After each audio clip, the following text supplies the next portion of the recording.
अस्सलाम वालेकुम। आज का हमारा टॉपिक ऑफ डिस्कशन है टिनिटस या टिनाइटस।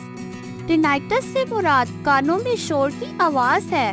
टिनाइटस एक बहुत कॉमन इशू है जिसमें पेशेंट को ऐसा महसूस होता है जैसे कोई मशीन चल रही हो कानों के अंदर।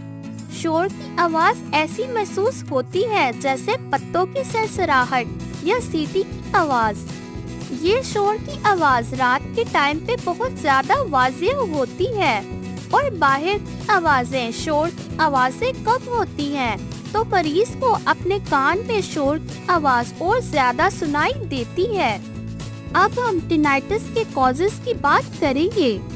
कॉजेस में कान की बीमारियां भी इसकी वजह बन सकती हैं। इसके अलावा सिस्टेमिक डिसऑर्डर जैसे कि uncontrolled diabetes, uncontrolled hypertension, kidney की प्रॉब्लम्स या लीवर की डिजीजेस में पेशेंट को टिनाइटस हो सकता है।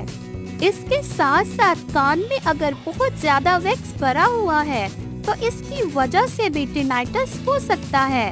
इसके अलावा कान की इन्फेक्शन, कान के पर्दे के पीछे पानी का जमा हो जाना या इनर ईयर में कुछ बीमारियां होती हैं जैसे कि लेब्रिथाइटिस जिसकी वजह से, या मीनियन डिजीज जिसमें कान के अंदर जो इंटरनल एयर होता है जिसमें बहुत ज्यादा फ्लूइड जमा होने लगता है, इसकी वजह से भी पेशेंट को शोर की आवाज आ सकती है।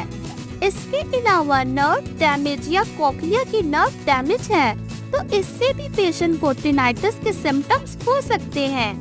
बुजुर्ग यानी ओल्ड मैन नर्व वीकनेस की वजह से भी पेशेंट को टिनाइटस की कंप्लेंट हो सकती है।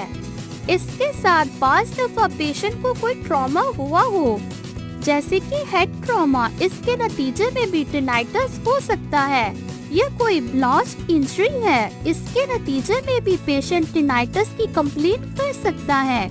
इसके अलावा जो लोग बहुत ज्यादा शोर वाली जगह पर काम करते हैं, इसके नतीजे में इनका नॉइज इंड्यूस्ड हियरिंग लॉस हो रहा होता है। इन पेशेंट्स में भी शोर की शिकायत हो सकती है और वो कानों में टिनाइटस की कंप्लेंट कर सकते हैं।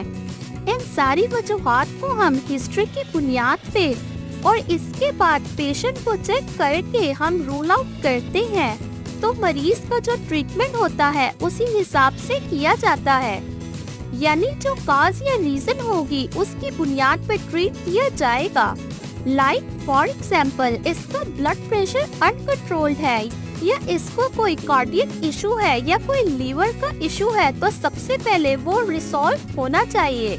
अगर कान के मसाइल के लिए, जैसे अगर हमें इसके साथ हियरिंग लॉस मिल रहा है तो हम ऑडियोलॉजिक इन्वेस्टिगेशन जरूर करवाते हैं और चेक करते हैं कि हियरिंग में कोई इशू तो नहीं है। बिसाइड दैट हम कान के प्रेशर का भी टेस्ट करते हैं जिसे इम्पीडेंस ऑडियोमेट्री कहते हैं। इससे हमें अंदाजा होता है कि मरीज के कानों में कोई प्रेशर का इशू तो नहीं, तो हमारा ट्रीटमेंट फिर उसी के ऊपर डिपेंड करता है। इसमें फिर हम कुछ मेडिकेशंस भी देते हैं जैसे कि नॉर्मली बीटा सिस्टीन मेडिसिन दी जाती है जिससे पेशेंट्स के कानों में ब्लड की सप्लाई इंक्रीज हो जाती है इस ड्रग से। टिनाइटस के लिए बहुत इम्पोर्टेंट है कि पेशेंट स्ट्रेस फ्री हो, इसमें किसी किस्म का भी स्ट्रेस ना हो। इसके अलावा ये देखना बहुत इम्पोर्टेंट है कि पेशेंट की नींद पूरी हो रही है या नहीं। अगर इसकी स्लीप टिनाइटस की वजह से डिस्टर्ब हो रही है तो फिर ये एडवाइस की जाती है कि कोई शोर वाला फैन या कोई ऐसी क्लॉक पास रख दी जाए जिसकी वजह से पेशेंट की तवज्जो टिनाइटस की तरफ से हट जाए। और ट्रीटमेंट के साथ साथ white noise machines, sound therapy भी की जाती है और कुछ डाइटरी चेंजेस भी की जाती हैं जैसे कि सॉल्ट या आर्टिफिशियल स्वीटनर्स को अवॉइड करना है। और डॉक्टर कुछ रिलैक्सेशन टेक्निक्स भी पेशेंट को रिकमेंड करते हैं। तो दोस्तों, अगर आपको हमारी वीडियो अच्छी लगी हो तो कमेंट सेक्शन में अपनी राय का इज़हार लाजमी कीजिएगा। शुक्रिया। अल्लाह हाफिज।